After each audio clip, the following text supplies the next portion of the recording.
Les journalistes, vous êtes sans ignorer que les contextes politiques dans lesquels nous évoluons, en fait, ne nous permet pas, au fait, de toutes choses. On nous parle aujourd'hui du changement, de la modification de la Constitution, mais on se pose beaucoup de questions. Quelle est l'opportunité et pourquoi seulement maintenant? Donc, on veut encore une fois nous remettre dans la dictature. Pourtant, nous l'avons combattu. Nous sommes donnés corps et âme pour essayer de maintenir cette démocratie, en fait, chèrement acquise. Et nous, à notre niveau, on ne peut pas accepter. Imaginez-vous, l'article 5 de cette même constitution donne toute la souveraineté au peuple. Et ce peuple doit l'exercer, au fait, au travers ses élus, mais aussi au travers les référendums. Mais la constitution est passée par les référendums, nous avons tous voté oui.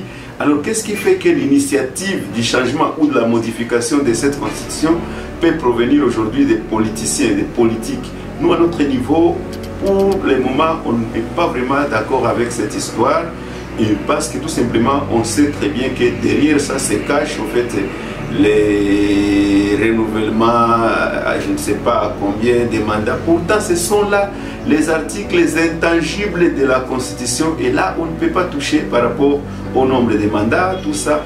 Et nous allons tout faire, nous allons barrer la route à ceux qui veulent encore une fois instaurer la dictature dans notre pays. Non, la crainte d'abord, c'est par rapport à cette dictature qui veut s'installer au travers, en fait, des gens qui veulent se maintenir coûte que coûte au pouvoir.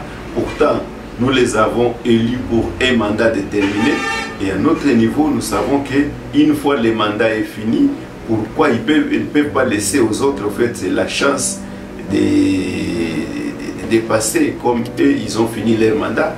Et vous êtes sans ignorer que il y avait encore une fois en 2007 cette tentative de vouloir changer et modifier cette constitution. Nous nous sommes levés comme un seul homme, toute la population a dit niet. Nous avons reçu des balles lacrymogènes, nous avons reçu des balles réelles, certains ont perdu des vies humaines, mais aujourd'hui, encore on veut nous faire retourner sur cet élan, en tout cas antidémocratique. Nous n'allons pas accepter.